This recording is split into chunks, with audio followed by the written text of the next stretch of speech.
Hi guys, I want to talk to you today about a really, really important thing, and this is an apology. Now, most people, and I do really mean to underscore most people, do not know how to apologize. The way that they apologize or the way that you apologize sometimes is what I would classify the anti-apology.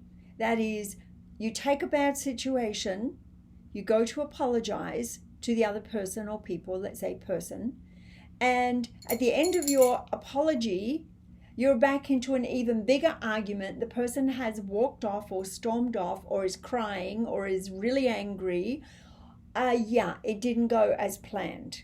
Now, of course, we can't dictate how the other person responds. You can, however, be completely responsible. So there are four parts to an apology. Okay, now the first one is going to sound very logical, and it's the one that a lot of people just don't want to do or can't do.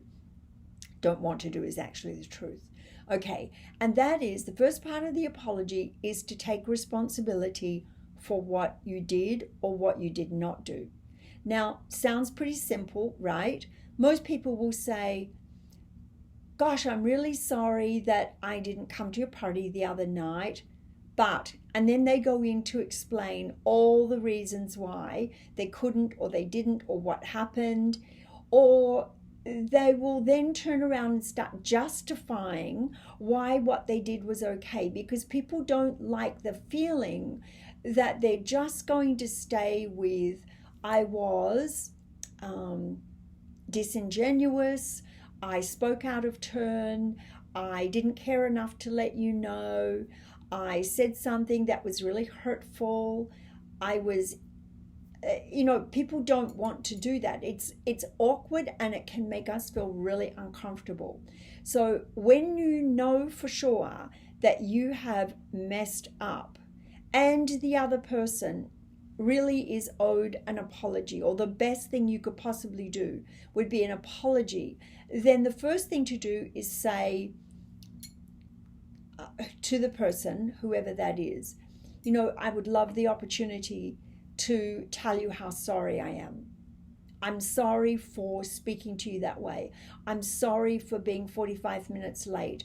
I'm sorry I didn't let you know that I wasn't coming. Whatever it is, I'm sorry I said I would do something and I changed my mind and I didn't let you know.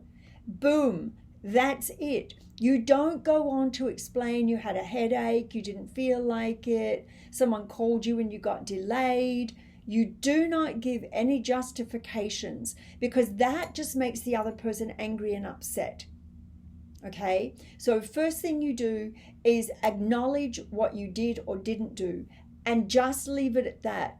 I'm very sorry, I blah, blah, blah, blah. No explanation, no justification, no excuses, just that. And then the second thing that you want to do is explain to the person how you know why what you did caused them to be upset. I can imagine when I said that in front of everyone at the table, that probably caused you to feel very embarrassed or betrayed, or that I was putting you down. I feel terrible about that, and you're right. So you need to go into some kind of understanding, show the other person that you understand why they felt the way that they did after you did or didn't do the thing. So that's the second thing. And then the third thing is to ask the person, what, if anything, there is that you could do that would help them to move past this, that would help them to, whether it's let go or forgive. Maybe they need time. Maybe there is something you could actually do that would help them feel a little bit like, oh, well, that person was really sorry, and I can forgive, I can move on in time. It depends on how big the thing was, right? And then I think the other point to make is you have to let the other person know that this behavior will not be happening again. Because If you say, I'm sorry, and then you do the thing again, and then you say, I'm sorry, and you do the thing again, your apology is completely worthless. Your words are worthless. So you take responsibility for what you did without making excuses. Explain that you understand why the person would be feeling the way that they do. You then want to go into explaining to the other person exactly, or asking them, not explaining to them, but asking if there's anything you could do that would help to make amends, that would help them to move past this. And then you need to let them know that because you understand, because you know what you did, that they don't need to worry about this going forward, that is something that will not be happening again, because it's really important to people, if they're going to forgive you and move on, that they don't find themselves tomorrow or next week or next month back in the same loop with you. Because that's also a little bit of what people fear, is that they forgive, you go do the same thing again, and then they feel kind of humiliated and stupid. So sometimes people hold on to things because they just don't want to end up feeling that they were stupid, or that they got used, or they got played somehow.